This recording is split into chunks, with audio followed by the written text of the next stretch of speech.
My name is Dr. Aaron Brinen. I'm an assistant professor in the department, in the College of Medicine, in the Department of Psychiatry at Drexel University, where I direct the Center on Recovery-Oriented Cognitive Therapy.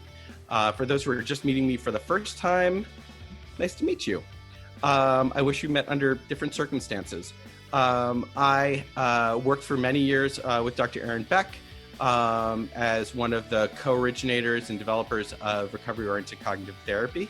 And I have been really touched to go sort of all over the country and the world, getting to meet people and think about how do we help individuals move forward in their recovery a little bit more. So with that, let's get going.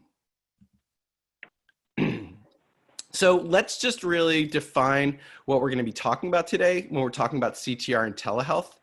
The purpose of today's webinar is, one, to develop some skills, some clinical ideas, some clinical approaches, maybe some knowledge about how do we draw in the individuals, particularly the individuals who, even before the isolation, would have been least likely to engage in treatment. And how do we do that through telehealth? I mean, that just makes it's hard to do it when you're in the room with somebody, harder when we're doing it through telehealth.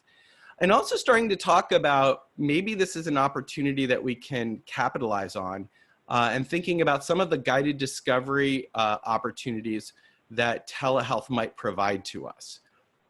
What I want to be clear about, and you'll see a little note at the bottom, the purpose of this is not to define or teach local policies, laws, or procedures related to telehealth, confidentiality, HIPAA, or insert any other legal confidentiality licensure thing. That's not the purpose of this. Our time together is, how do we use this in a more creative way? So with that, let's get this party started. So starting with what is recovery-oriented cognitive therapy, it's a frequent question that comes up. When we think about recovery-oriented cognitive therapy in a nutshell, it's a fusion of cognitive therapy and the recovery, the principles of the recovery movement. Cognitive therapy has a really wonderful know-how and ways to make things happen. And recovery has this spirit that can drive us forward really wonderfully. Ironically, when Dr. Beck spoke at SAMHSA, and this is maybe 10 years ago, he asked all of his postdocs and staff, how is the recovery movement like cognitive therapy? And I was a really anxious postdoc. And so I was actually coming into work about an hour early and rereading all of his books. And at that point, I was reading Cognitive Therapy of the Emotional Disorders. And on the 9th page, the second paragraph down, Beck has a paragraph where he describes how the dominant therapies of the day will not cause an individual to recover, and why cognitive therapy would do that. And I thought it was such an elegant description of recovery. And he talks about helping the patient draw on his own problem-solving apparatus. So Beck, from the beginning of his treatment, believed that recovery was inside the individual all the time. What recovery-oriented cognitive therapy is an extension of CBT for psychosis to the individuals least likely to engage in treatment. I see that there is I can't get to that. There was a question? It was just me, Aaron, reminding people to mute their phones. There are a couple people that are just joining. Thank you. It's an extension of CBT for psychosis, which has a very long and wonderful research background, usually a lot of it coming out of the UK, but extending it to the individuals least likely to engage in treatment, what we would describe as individuals with negative symptoms, problems with motivation, and problems with connection.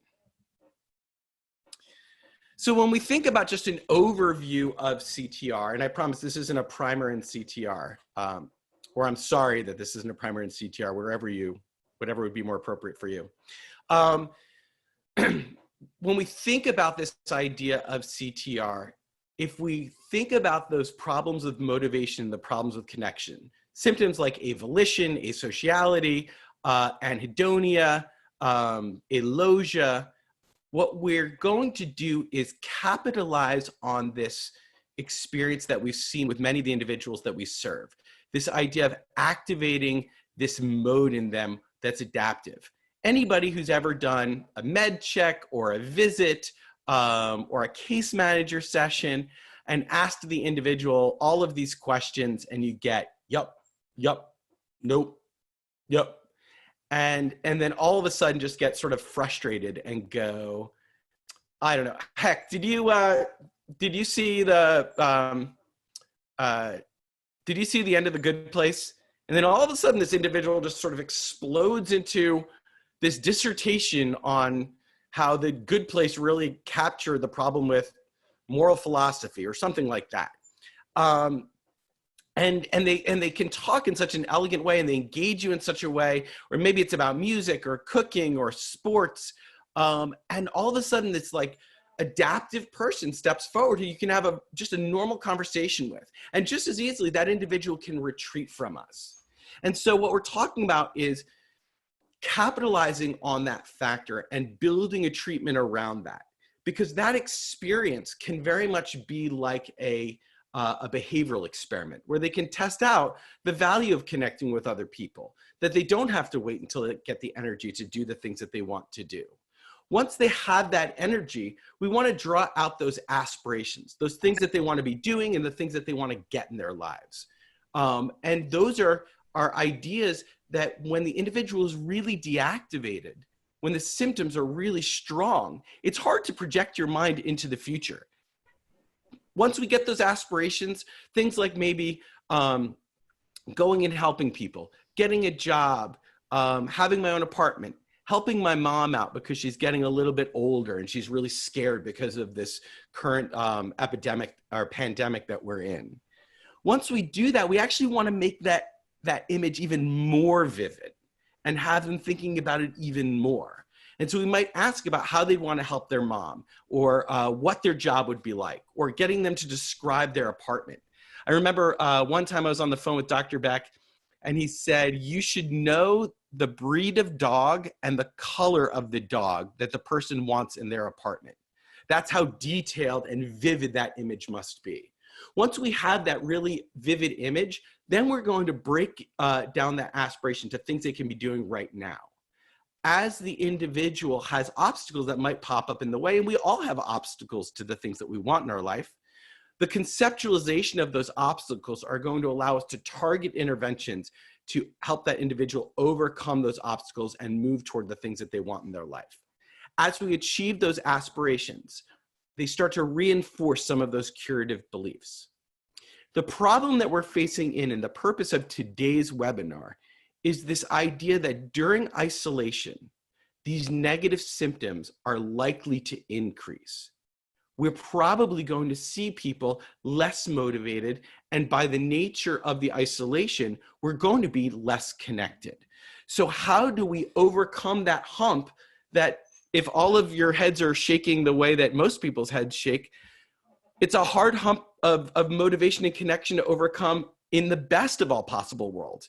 But how do you do it when I'm trying to do it through a little screen as I'm talking to somebody? So we're going to talk about how do we sharpen up this piece here, this idea of activation. So if we think about the process of therapy, any therapy that you're going to do, right? It could be cognitive behavioral therapy. It could be psychodynamic therapies. It could be any type of therapy. The basic entry into therapy is a form of engaging with a person that you connect with an individual and that they're motivated. Every person who argues about what therapy is about, I've never heard somebody say, no, connection and motivation, they're not required for therapy. So the first piece of it is this idea of connection and motivation. And once we have an individual motivated to change what's going on in their life, and that they have this sense of connection with the individual that they're working with, then therapy, whatever that therapy is, can begin. One of the obstacles that we're going to be facing, and facing more at this time of the isolation, is these problems with motivation and problems with connection. And if we think about negative symptoms, it's a good way of understanding them, that these individuals have trouble getting their motivation going and then have trouble connecting with the individuals around them. So what we're looking to do is activate one of these two different types of modes. It's one of these guiding ideas that we have in CTR. On one hand, when that individual steps forward, we think of them as in the adaptive mode, right? Those times when it's almost like there's nothing going on there. When I talk with parents or work with families, a lot of times they go, "Oh, it's like my old Johnny. He was back again. It's like I blinked my eyes and he was himself again."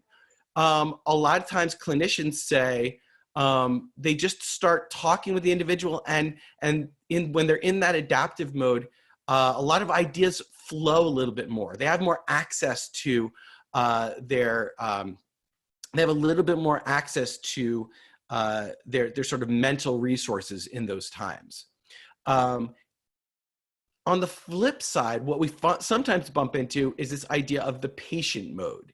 It's those times where the individual is highly deactivated and the symptoms are really present. The individual has started to withdraw back, and the symptoms are becoming much more present in their life. Those are times where the individual's talking to you about that they're God. It's the times that they're really focused in on all of the people who are listening in on them. It's also the times where they say, well, look, I just don't have the energy, so I'm not going to do it. Or they don't talk to you at all. These are the times that we can, we're less likely to help the individual move forward in their recovery during those times.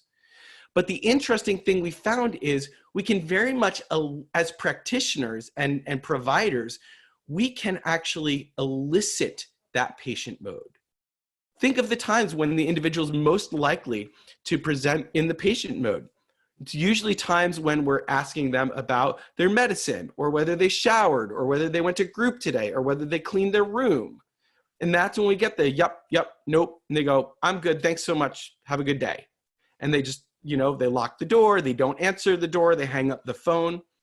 But those are all behaviors those are all pieces that we're eliciting, because we're activating this set of beliefs around being broken, not connected, rejected. And so instead, what we want to do is activate these competing, these incompatible beliefs around connection, value, capability.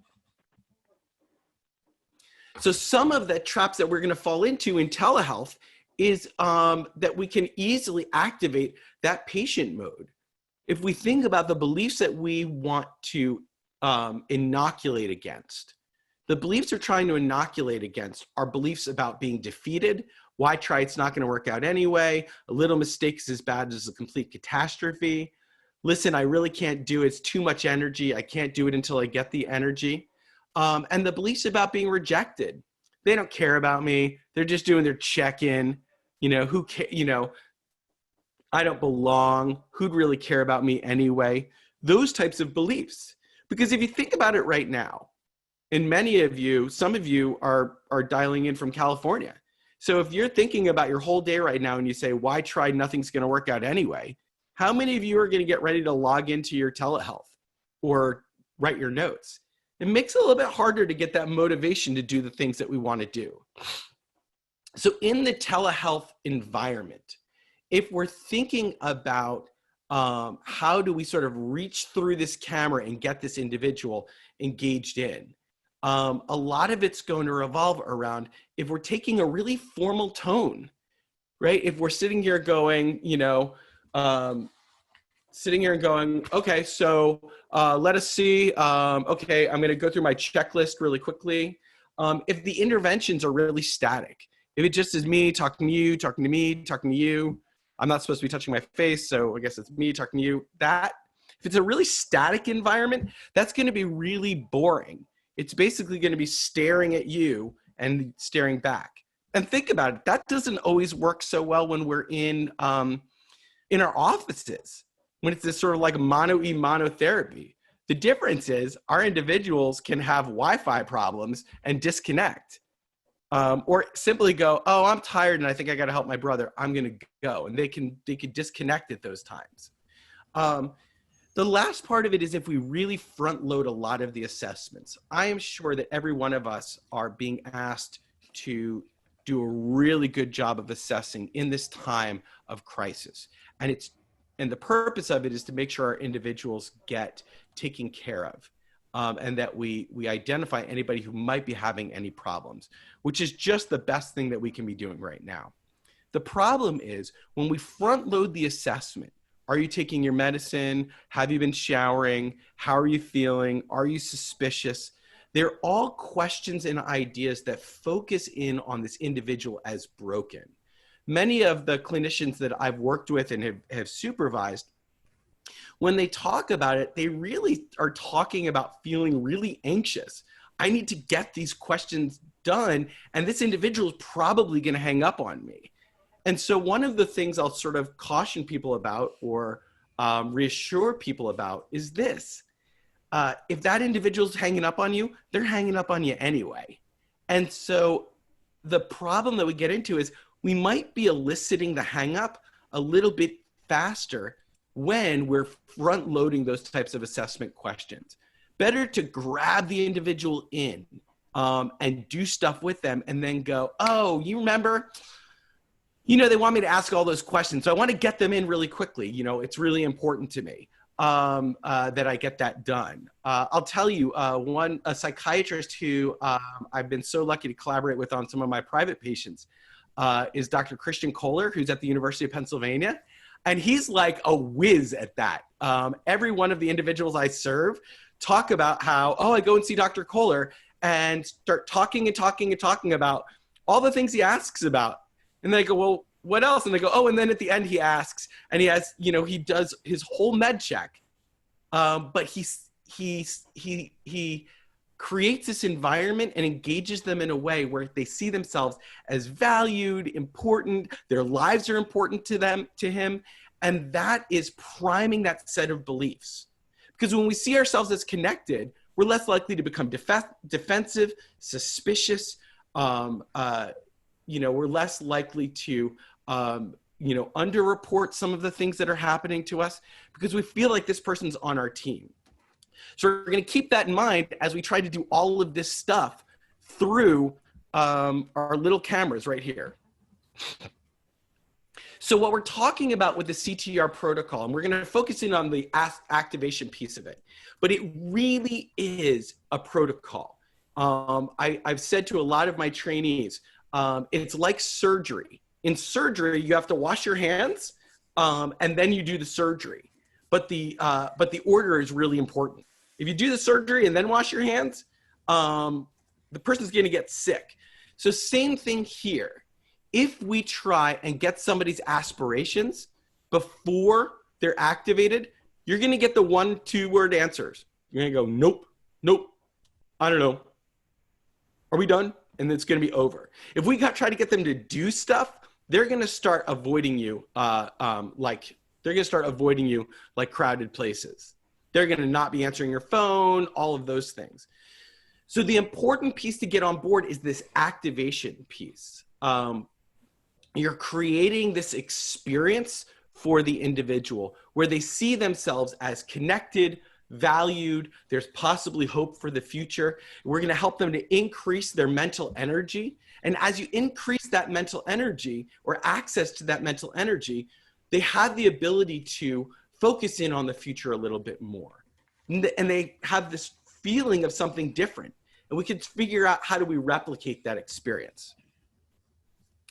The reason I keep coming back to the negative symptoms, low motivation and low connection, is really simple. That the negative symptoms create a fertile ground on which any other of the symptoms can bloom.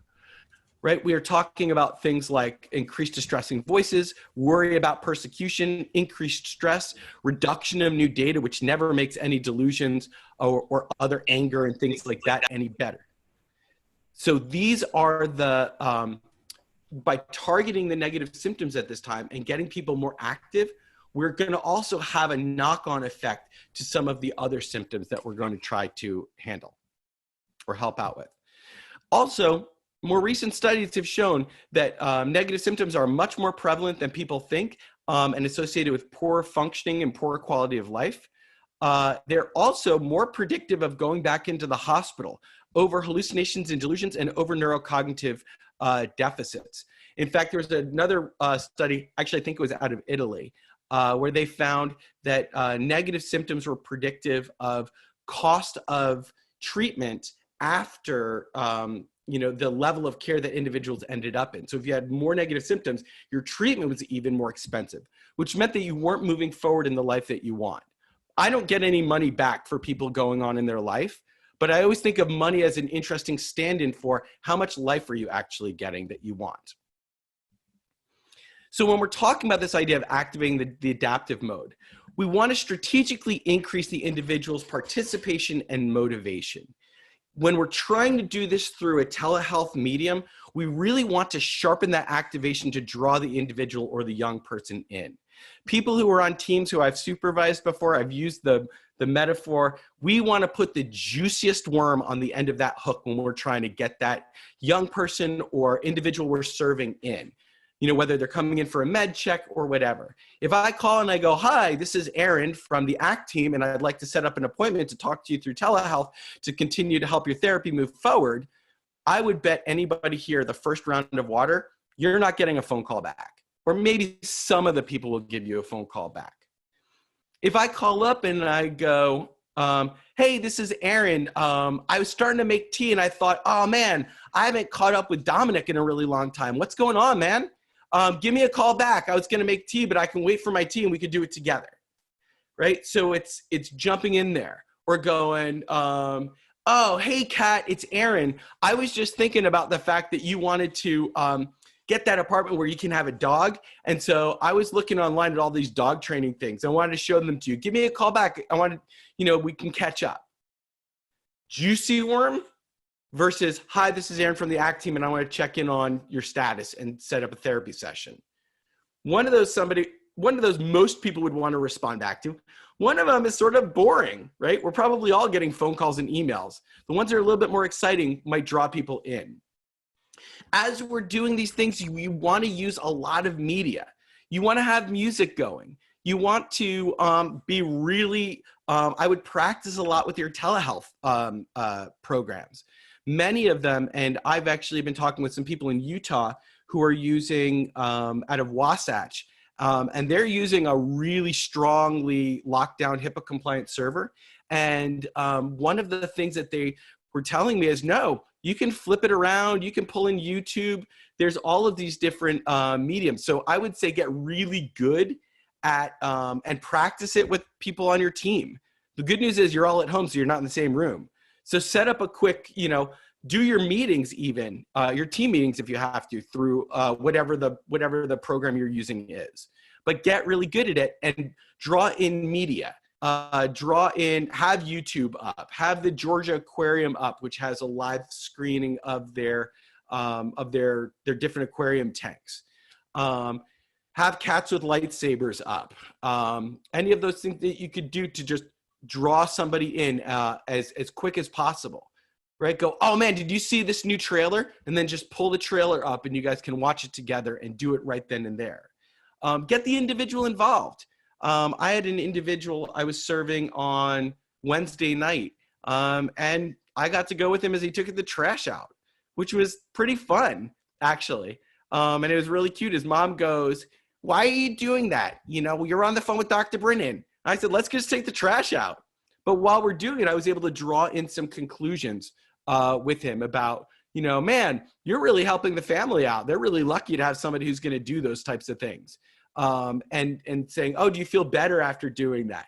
I'm right there. It's almost like anybody's ever treated OCD and going and doing exposures out in the community. So we want to get the individual involved as we're doing those things together. So when we're thinking about it, we break down engagement or activation into a couple of different forms, right? And you can think of it almost like following along a hierarchy of ones that take very little energy to engage in, all the way up through things that are going to require a lot of energy to engage in, a lot of mental resources to engage in. And so activities like going for a walk, listen, I've got my iPhone right here. I can go for a walk. I can go for a walk with people, and you know, go up and down my block.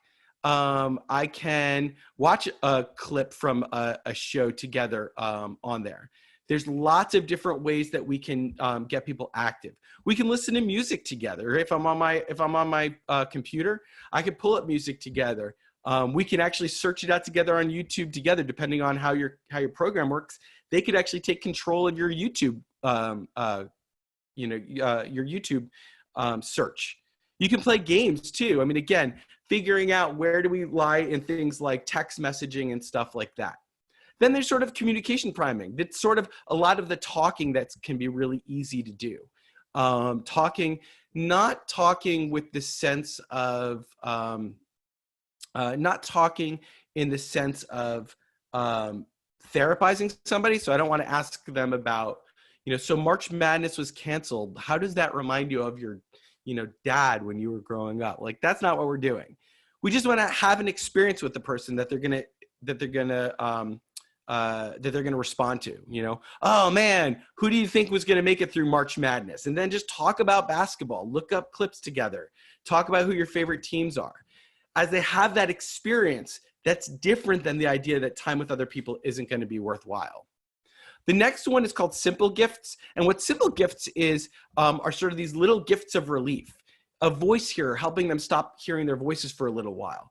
Somebody who's super stressed out about it, maybe doing some breathing or some mindfulness. And there are a lot of great apps out there that we can get onto people's phones quickly for them to try out. But essentially giving them this little gift of relief. We're not trying to teach them a coping skill. What we're trying to do is just stop the experience and then have them notice that it was worth it. It builds up this idea of, oh, wow, when I call Jamie through this little computer screen, I actually might feel better. There might be a purpose for these calls. I don't have to wait. And then finally, just talking with people about their aspirations. As they're doing things, people love talking about where they want to be going in their life. Anybody who's a friend of mine on this phone call will know I'll talk about my baking and, and my cooking and my fire, which that's actually a video of my fire.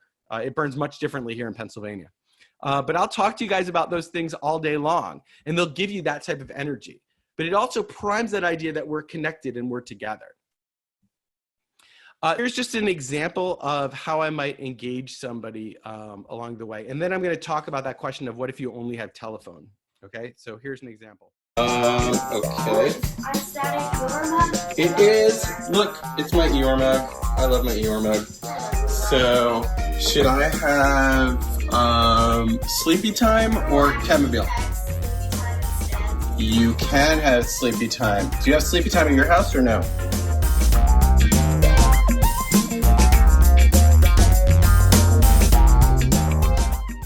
So cool. Chamomile for me. And we make some tea. Hold on, I'm going to have to put this thing down so that way it works. So I can make the tea. There we go. Ready? Cool. So here we are. Just like normal in session, tea time. So I have to thank my daughter Ella for stepping in on that. And for the people who are asking the questions about what do we do if we only have telephone, I think that's a really good question. A lot of exciting, energetic words. I think you could have done that whole moment that I had without having my video, without going through a HIPAA compliant video service to do it. I think we could have just as easily talked about, oh, which tea are you gonna have? Oh wait, mine's not, my water's not boiling yet. Oh man, wait, so should I use Eeyore or should I use Winnie the Pooh? What's better? Yeah, I like Eeyore too. So okay, I've got chamomile, sleepy time, which should I get? Her kid goes, sleepy time. I go, sleepy time? I got 3 more sessions after this. I think I probably should do black tea, right? Yeah, black tea. It's the same energy, but it's about that coming together about it. Also, in that moment, if you notice, I'm empowering her. I'm saying, which one should I have? We're listening to music in the background together as well. And some people, and rightfully so, get really worried about boundaries. if you watch the video again, there was nothing out that really gave, I mean, I hope that most of the individuals I serve know that I have a kitchen in my house. Most of them know that I have Disney mugs because I usually have them also at work. I have no financial benefit from Disney at all. But then they know I drink tea. You know, they know I like listening to Post Malone. There was nothing to show them. At the same time, I didn't flip my camera around and look at my refrigerator, which has pictures of my niece and nephew, pictures of my kids, you know. If I was going to do something like that, I'd probably let everybody know it's going to be in the kitchen, so I need the kitchen. On the flip side, in this day and age, most of the people who I serve know that I have a family. Most of them know that I'm married. Most of them know that that I have kids. I don't hide that at all. And probably many of you on teams and stuff like that, it's sort of hard to hide whether you have kids or whether you don't have kids. So if all of a sudden somebody screams in the background or your dog barks, that's all fine. I think that, you know, it's part of being human, and they can see that you're stressed just as much as they're stressed in this really wacky time. And so I hope the video was helpful. What is the question, Kat? What was the question just got asked? Do you have resources for playing games with kids online that are therapeutic? Not necessarily. So let's talk about the negative symptom beliefs. That was a perfect, whoever gave that one was awesome. So I don't have resources necessarily online for games that are therapeutic, but I believe that the process of playing a game is therapeutic if we really formulate what we're trying to treat, essentially. And so also remembering this is a recovery-oriented cognitive therapy treatment. So clearly I'm going to be thinking about these lessons people have learned about their lives and about the future. And so also thinking about trying to correct those, and mainly experientially. So let's talk about what some of those are. So if we think about some of the beliefs that individuals have, right? We're looking at individuals who have avolition. We found associated with those a set of beliefs around being defeated. Why try? It's not going to work out anyway. A little mistake is as bad as a complete catastrophe. Those beliefs have been found to explain the relationship between neurocognitive problems and the negative symptoms, and particularly avolition and apathy. Also, the sense of I can't do it until I get the energy. So if you think about it, a little mistake is as bad as a complete catastrophe. If I played a round of darts online, I would, and some of those, again, this is where you need to talk with your agency. You need to talk to your agency about whether you're allowed to do some of those things. But there are text message games like the one I use with my kids is called Game Pigeon, I think. And so I can play darts. I can do all kinds of things through it.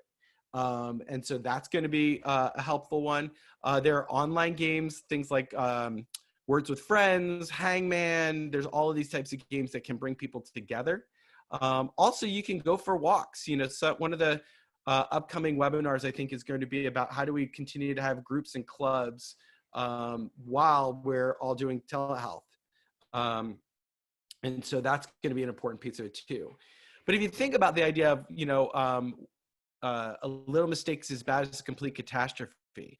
If you're playing darts and you miss the first dart, first of all, it still was fun to play the darts, right? Second of all, maybe the other person is going to bust and then you're going to have a chance to come back. Even if the person is way ahead of you, they could keep busting and then you end up winning the game anyway. And so these are experiential ways to notice, even if I lose it at darts, it's really fun to play. Even if I lose at anagrams, it's still fun to play to do those things. And so that's an important lesson going, isn't that weird? Sometimes you do these things and it, you know, sometimes things work out a little bit better than you think, or it's not even that bad to do it. So when we're talking about this idea of difficult to engage teenagers by phone, thanks, Kat. One of the things we really want to keep coming back to is this idea of particularly the juicier the worm on the end of the hook, the better. That's really what's going to be crucial. It's really about getting them on the phone and then doing stuff with them. If I get them on the phone with a juicy worm and the first things out of my mouth are, how are your medicines? Are you safe? Are you feeling suicidal? They're going to peace out. They don't want to talk to you. They don't want to talk about any of those things because it falls into that idea of time with other people just isn't worth the energy. It's not worth it. And so what we want to do is draw them in and have them have that experience. Have them notice, wow, thanks for having tea with me. This was more fun than I thought it was going to be. Wouldn't it have been fun having tea all alone? Was it fun for you too? And then having them know. So let's plan to have tea next time too. Or next time I got to get my walk in. So let's go out for a walk next time. How does that sound? So when I'm going to have these in a PDF format. But this idea of conservation of energy, I can't do it until I get the energy. People become inactive and then their energy goes down more. Why try? It won't work out anyway. A little mistake is as bad as a complete catastrophe. Those individuals actually under try and then they have lowered motivation because they're not successful because they don't try all the way through. These social disinterest ones of time with other people isn't worth the effort. And so they retreat and they avoid socializing. And now is a prime time when people are those beliefs are going to be primed and are going to be more strong, and people don't have as much social connection to break through. This is actually a topic that I'm talking with corporations as well, trying to help them to work with that too. How to engage individuals with. So let's talk about that. The person who asked the question about paranoia and suspiciousness. That's going to be Monday's topic, is paranoia and suspiciousness in this time. So part of it is going to be acknowledging that you have no other way to connect with them. And so that's, part of it's just sort of acknowledging that. And then part of it is going to be really activating them over the top, right? So what we really want to do is draw them in with a very exciting thing of, oh man, I wanted to show you this video of Disney World and Disneyland is doing virtual rides. So I just know that I was thinking you might like roller coasters. So I wanted you to check this out. Here, let's look at it together. Okay, cool. I'll check you out next time.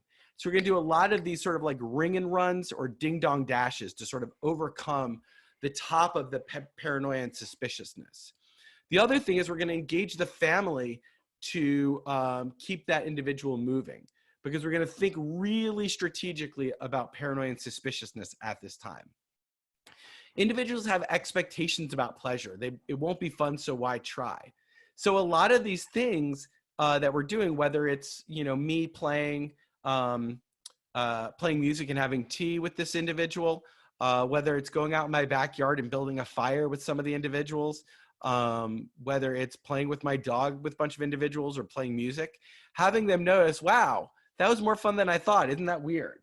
Even playing a quick game of darts, they might find that fun and go, oh, wow, that's kind of weird. That was more fun than I thought. So that really brings us back to, we're targeting in this moment, the way we're going to get individuals on the phone more predictably is that we're going to help them notice that being on the phone is enjoyable. They get something out of it. It's doesn't end up being like a homework assignment, like trying to log in to do your online school. You're not being sort of judged or picked on, and they're not kind of bothering you with a bunch of the different problems. Once we really start having some of these activities with people, then what we want to do is start to plan it out. So for example, in the session that in the example that I showed you, I would want to plan other times that young person's going to continue the activity. Oh, tomorrow I'm going to have tea too. Are you going to have tea? Oh, cool. Or, oh yeah, I'm running too. You let me know how many miles you ran. I'm running too. For all of the people who were on the phone call, Don't start signing up to do stuff that you've never wanted to do in your life. I think is an important part about activation is a lot of times people commit to do stuff with individuals that you never had a desire to do. So for example, maybe you never wanted to learn how to bake bread. You don't have to agree to start baking bread with the individual that you're serving because they're interested in baking bread. It's fine. Come up with something else. Or have them bake bread and say, I want to see pictures. Show me pictures of what it is. At that point, schedule other times with the individual of when they're going to do it. We're going to start building up this activity schedule that they have. Make it interactive. How can they post pictures? How can they share pictures with you when they, for the majority of the individuals? Look, some of the people for the first episode teams that I'm talking to have young people who probably wouldn't mind taking pictures of their food and stuff like that. Have them share it with family members, share it with you, share it with other team members, right? Have that process of sharing. So it's something that they're looking forward and excited about doing versus this another like homework assignment that they got assigned. And then have them plan to share with other people. Now's a time where they can be leaders. So if having tea is something that you enjoyed together, maybe that young person wants to start inviting their family down for tea time, right? How do we all have tea in the morning? Maybe you guys did a quiz game together on the phone. And so maybe they want to try doing that with their family or doing that with friends that they used to have and reach out. They don't have to be passive recipients of treatment. They can actually become active in helping people in this time because it's not a bad thing to let the individuals that we serve know that this is a very weird time. A lot of the teams I've been supervising this week, I've let them know I've been creating like lessons and missions for corporations. I was on a phone call with a CEO whose teenager came in the middle of the meeting, who wanted to know which assignment he was supposed to do. And the CEO was like, hey, sorry about that, so that we're in a weird time. And for our individuals to know that's okay, that this is weird. It's weird for everybody.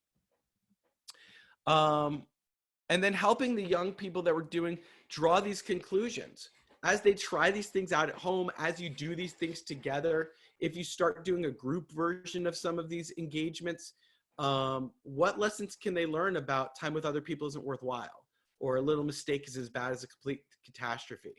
What can they learn about is time with other people worthwhile? If everybody goes out for a walk together and it's really funny and we're all laughing, or if you do like an Iron Chef, try to find the stuff that's about to go bad in your refrigerator and let's make something of it. And we all work together in the kitchen for a half hour. Was it more fun doing it together, or would it have been more fun just to do it on your own? And so helping them sort of notice those lessons while we're all isolated. It's a time where maybe we can get a couple steps forward in it. So I'm going to open it up to some questions. I'm going to sort of turn this off, but just to let you know, Monday at 10 a.m., we're going to be doing suspiciousness and paranoia during the isolation, which hopefully will be of use to people. We decided to put that one next because every supervision call I've been on, everybody's gone, what do we do about suspiciousness and paranoia? Friday at 10 a.m. will be, engaging and bringing in families during the isolation. I feel like this is some apocalyptic movie calling it The Isolation. But we're going to talk about how do we get mom and dad on board. They're probably getting nervous about the coronavirus. They're probably getting nervous about that their young person's going to end up getting unwell during this time. I'm going to try to keep resources going up. So I'm actually going to try and make this recording available at recoverwithcbt.com, which should be easy for everybody to remember. So the recordings, hopefully, I'm going to work on those when we get off. Slides, definitely. So hopefully we'll have a link for this webinar. And I hope that this was of some use for people. And again, I'm Aaron Brinen, an assistant professor at the Department of Psychiatry at Drexel University. I am very fortunate to get to partner with the Peak here at the University of Pennsylvania under the direction of Monica Calkin and Christian Kohler and the whole crew over there. Thank you so much for letting me kind of join you guys. And with that, I'm going to stop this and let you guys ask some questions. Who's got, are there any questions that I didn't address that are in here? So, oh, that's really cool. Somebody actually posted a really interesting thing that hey, did you mention a session on how to run groups? Yes, that one is coming up. I don't know exactly where that is going to be. Session 5 right now, but if people want more of that, we can move that up. But somebody posted a really neat thing. They went out and built a fort with one of their youngest clients, and they shared pictures while they were doing it.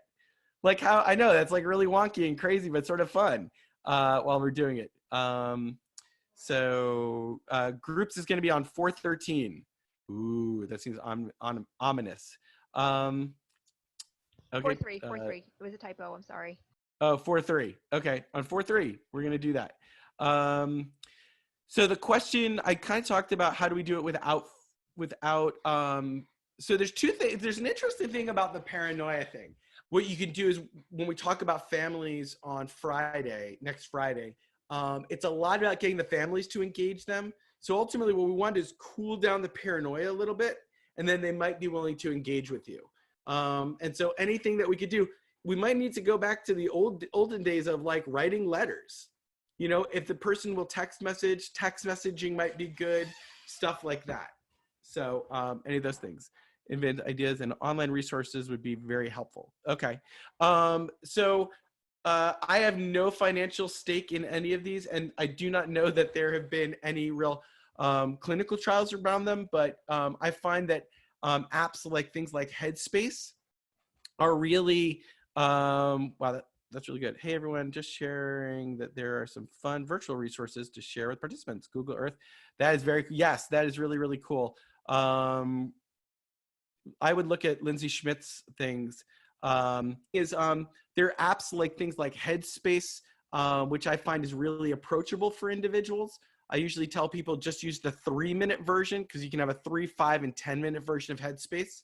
And it's something that everybody, you know, get a crew of people who are going to all do it together and do it as you go forward. TED Talks are going to be really helpful, things like that. Encourage them to show up in the group individual sessions.